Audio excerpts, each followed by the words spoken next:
여러분 한 주간 평안하셨죠? 오늘 시편 산책 시편 124편입니다. 하나님의 말씀 봉독해 드립니다. 이스라엘은 이제 말하기를 여호와께서 우리 편에 계시지 아니하시고 사람들이 우리를 치러 일어날 때에 여호와께서 우리 편에 계시지 아니하셨다면 그때 저희의 노가 우리를 대하여 맹렬하여 우리를 산채로 삼켰을 것이요 그때에 물이 우리를 엄몰하며 시내가 우리 영혼을 잠갔을 것이며 그때에 넘치는 물이 우리 영혼을 잠갔을 것이라 할 것이로다. 우리를 저희 이에 주어 씹히지 않게 하신 여호와를 찬송할지로다. 우리 혼이 새가 사냥꾼의 올무에서 벗어남같이 되었나니 올무가 끊어짐으로 우리가 벗어났도다. 우리의 도움은 천지를 지으신 여호와의 이름에 있도다. 아멘. 오늘은 하나님이 우리 편에 계셨기에 라고 하는 말씀으로 은혜를 나누려고 합니다. 시편 124편은 120편부터 134편까지 성전에 올라가는 노래라는 표가 붙어 있습니다. 그 중에 이제 15편 중에 5번째 시편인데요. 그 중에 15개 중에 레다빗 해가지고 다윗의 시라고 확실하게 정해놓은 것이 4개가 있는데요. 그 중에 2번째입니다. 오늘 그 전체 내용을 보면 삶을 돌아보다가 사람 돌아보니까 어려움을 겪은 후에 하나님의 보호와 사랑이 참 컸다라는 것을 고백하고 있습니다. 마치 이제 말하기를 그러니까 생각해보면 하나님의 은혜가 너무 깊다라고 하는 그런 내용입니다. 이제까지 살아온 것은 하나님의 은혜라고 하는 그런 고백을 하고 있습니다. 자, 1절 2절을 보면 여호와께서 우리 편에 계시지 않았다면 라고 하는 말을 반복해서 2번이나 하고 있습니다.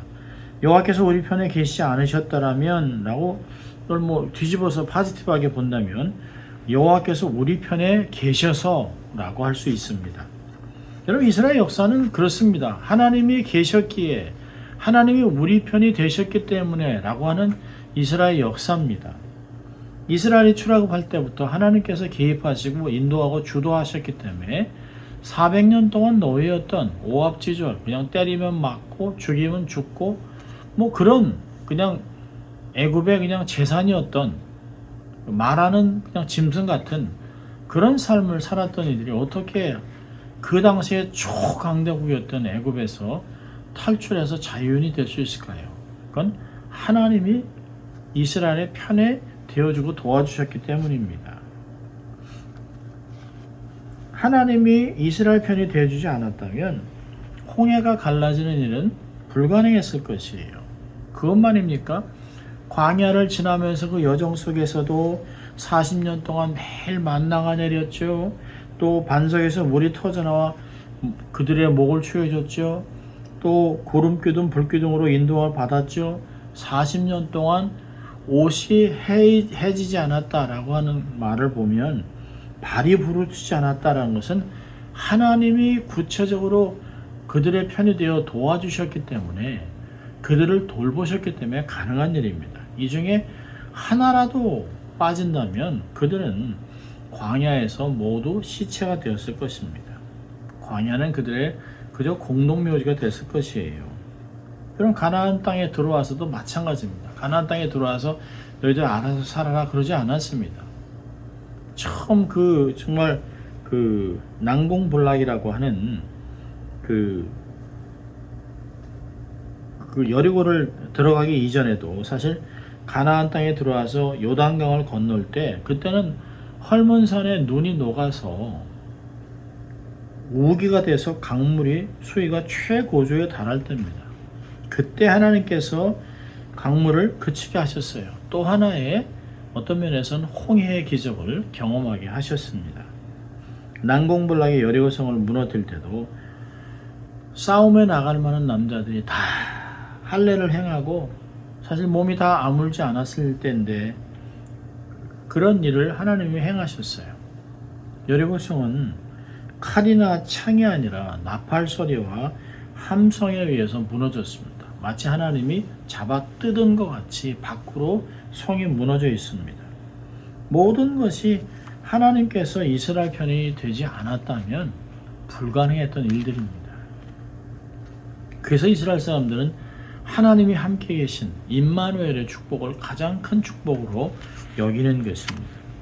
여러분 1절뿐 아니라 2절에도 사람들이 우리를 치러 일어날 때 하나님이 계시지 않았다면 정말 어려운 일을 당했다라고 얘기하고 있습니다. 큰일 날 뻔한 것을 기억하고 있어요. 여러분 사람이 우리를 치러 일어날 때라고 고백하는 이 말은 사람들 우리를 대항해서 라고 하는 것보다 사람들이 우리 위에 섰을 때 우리보다 월등히 강해서 우리 앞에 거인으로 섰을 때라고 하는 그런 뜻입니다. 대적들이 아군들과 대항해서 맞서는 것. 여러분 대적들이 아군 위에 있는 것은 동일한 의미가 아니에요. 맞서 있는 것과 엄청나게 차이가 있는 건 상대가 많이 나는 것이죠. 예를 들면 그 기드온 시대에 정말 기드온의 군사는 300명인데 비해 미디안 연합군의 군사는 13만 5천 명입니다. 이번 300명의 특수부대가 아닙니다. 300명의 오합지졸 농부들이에요. 아무 무기가 없습니다. 그저 그냥 항아리에 불밖에 없습니다. 근데 아주 오합지졸 농부 300명과 정예부대 13만 5천 명 중무장하는 군대들과 싸우는데 상대가 안 되잖아요. 그런데 하나님께서 기드온 편에 서시니까 미디안 군대에서 연합군 자기들끼리 자중질환이 일어납니다. 그래서 12만 명이 서로 죽여요. 시인 다윗은 그와 같은 은총을 노래하고 있습니다. 여러분 우리도 살아오면서 이런 경험을 많이 하잖아요. 우리가 직면한 상황은 아무리 생각해도 결코 넘을 수 없는 그런 산이나 건널 수 없는 강처럼 보였는데 하나님께서 진짜 산속에 오솔길을 만들어 주시고 보여주시고 강을 건널 작은 배를 준비해 주셔서 건너게 했던 때가 있습니다. 하나님께서 우리 편이 되어 주셨기 때문에 가능했던 것입니다. 이제까지 우리는 에베네셀의 은혜를 경험하고 살아가는 것이에요. 여러분 시편은 3절과 5절까지 하나님이 없었더라면 하나님이 우리 편이 되지 않았다면 어떠한 어려움들이 있었을까를 생각합니다. 세 가지로 얘기하는데요. 그때라고 하는 말을 반복하고 있습니다.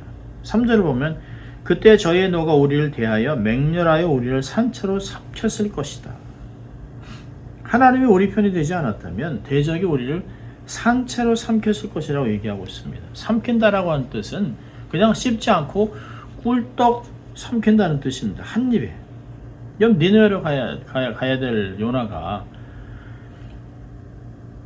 다시스행의 배를 탔을 때 하나님께서 풍랑을 일으키셔서 요나는 제물이 되어 바다에 던져집니다. 그때 하나님께서 예비한 큰 물고기가 요나를 씹지 않고 꿀떡 삼켜버렸다고 요한화서 1장 7절은 얘기합니다. 똑같은 단어를 사용하고 있어요.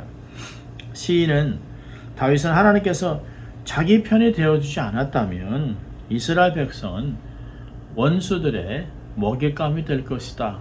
먹잇감이 되었을 것이라고 얘기하는 것이에요. 두 번째로 4절은 물에 삼킴을 당했을 것이다. 그때 물이 우리를 엄몰하며 시내가 우리 영혼을 잠갔을 것이다. 그런 팔레스타인 지역은 비가 오지 않는 곳입니다. 건기와 오기가 뚜렷한데요. 건기 때는 일절 비가 오지 않습니다. 마른 땅이었다 우기가 되면 갑자기 물이 범람해서 거의 광야니까 물이 그냥 쏟아져 내려옵니다.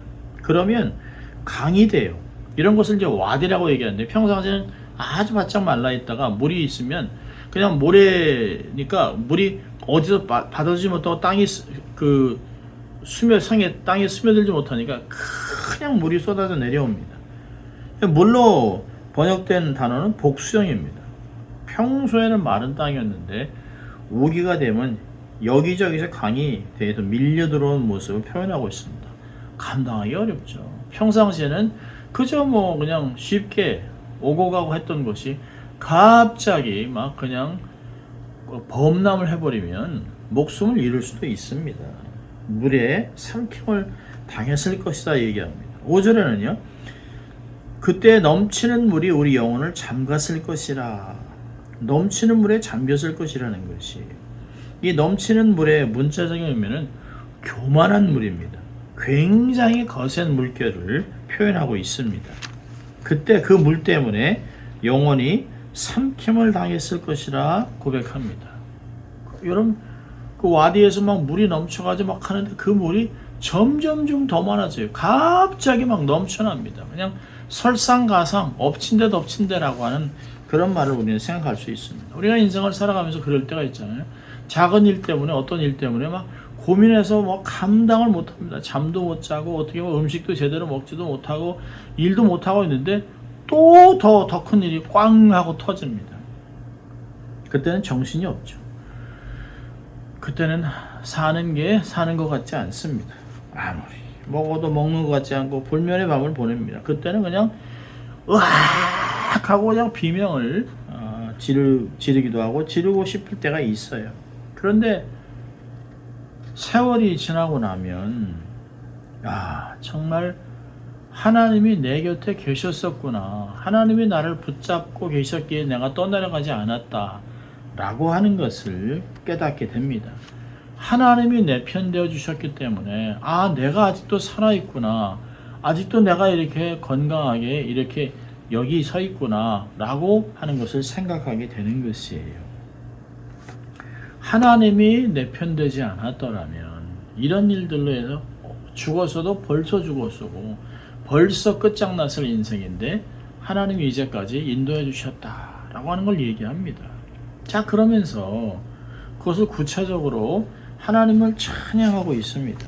6절부터 8절까지는 우리가 1절에서 5절까지 봤던 하나님께서 우리 편이 되지 않으시고 지켜주지 않았으면 큰일 날 뻔했는데 라고 한숨을 푹 쉬고, 그러고 나서 6절에서 8절까지 하나님께서 어떻게 구체적으로 도와주셨는지를 노래합니다. 여러분, 그 6절을 보면 우리를 저희 이에 주어 씹히지 않게 하신 여호와를 찬송할지로다. 문자적으로 보면 우리를 먹잇감으로 주시지 않았기 때문에 라고 합니다. 요나가 물고기에 삼킴을 당했죠. 요나를 삼킬 만한 물고기면 엄청나게 크죠. 그 물고기가 요나를 삼켰을 때 몇 번 씹었다면 요나는 그냥 끝장났을 것이에요. 그런데 씹지 않고 꿀떡 삼켰습니다. 여러분, 고대 전쟁에서 그 승전국은 패전국에 대해서 동정심이라고는 요만큼도 없습니다. 그냥 모든 것을 약탈하고 재산과 가축들을 있는 대로 약탈하고 사람들은 노예로 삼고 그냥 기분 안 좋으면 다 죽여버리고 이렇습니다. 노예가 안 될 사람 같으면 다 죽여버립니다. 다윗은 그렇게 될 뻔한 민족적 위기에서 하나님이 구해주셨다라고 고백하는 것이, 여러분, 우리 인생에도 그런 게 얼마나 많습니까? 하나님이 그때 나를 도와주지 않았다면 원수의 입에 그냥 꿀떡 삼킴되는 거죠. 그냥 죽는 것입니다. 비슷한 때가 사실 우리에게도 있습니다. 이런 것들을 경험하지 않는 사람은 없습니다.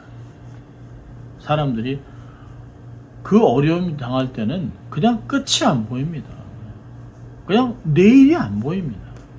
어떻게 지날지 감당이 안 돼요. 물이 목까지 차고 까딱까딱 합니다. 그냥 껄떡껄떡 금방이라도 죽을 것 같아요.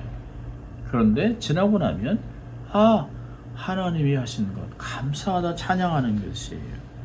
7절은요, 또 뭐라고 하니까 올무에서 벗어나게 하셨다라고 얘기하고 있습니다. 본문에서 얘기하는 사실 사냥꾼, 우리 영혼이 새가 사냥꾼의 올무에서 벗어남 같이 되었나니 올무가 끊어짐으로 우리가 벗어났도다. 사냥꾼의 올무에서 벗어났다는 복음성도 있습니다만은, 여기서 사냥꾼은 이렇게 포수가 아닙니다. 덫을 놓는 사람들입니다. 전문적으로 덫을 놓는 사람들이 짐승을 잡기 위해서 올무에 짐승이 만든 올무에 짐승이 걸리면 거의 벗어나지 못합니다. 큰 짐승 같으면 그냥 쇳덩어리 된 것에 딱 찝히면 그냥 발목이 부러질 정도죠. 그런 올무에 노루나 고란이나 멧돼지 같이 힘센 짐승이 걸리면 뭐 어떤 면에서는 뭐 힘을 쓰면 벗어날 수도 있습니다. 그렇지만 여기에서는 우리 영혼이 새가 사냥꾼의 올무에서 벗어난 같이, 여러분 새와 같이 힘을 쓸 수 없는 그 날짐승은 벗어날 수 있는 일이 거의 불가능해요. 거기 그물에 딱 걸리면, 올무에 걸리면 발버둥을 치면 칠수록 올무는 더욱 조여옵니다. 근데 올무에 매여있던 것 같은 새가 거기서 벗어났다고 합니다. 오늘 문장을 가만히 보면 올무가 끊어짐으로, 올무가 참 재밌습니다. 올무가 찢어짐으로가 아니에요. 그늘이 찢어짐이 아닙니다. 여기 보면 끊어짐으로 라고 표현했습니다만은 여기 얘기하는 샤발이라고 하는 헬라 말은 한 부분이 갈라지는 것이 아니에요. 한 부분이 찢어진 것이 아닙니다. 그냥 박살이 났다는 것이, 산산조각이 났다는 것입니다. 그러니까 올무가 헐거워지거나 어느 한 부분이 끊어져서 찢어져서 빠져나오게 됐다면 그건 뭐 새가 한 것이에요. 그런데 올무 자체가 완전히 박살이 나버렸습니다. 산산조각이 났다고 하는 것은 새가 한 것이 아니에요. 외부에서 구체적인 도움으로 올무를 제거해 줬다는 것이에요. 올무를 박살을 냈다는 것입니다. 여러분, 그게 우리의 구원 아니겠습니까? 스스로 자기가 선함으로 어느 누가 자기를 구원할 수 있겠습니까? 모든 사람이 하나님의 영광에 이르지 못해요. 자기의 재능, 재주, 재물, 아무것으로 자기의 영혼을 구원할 수가 없어요.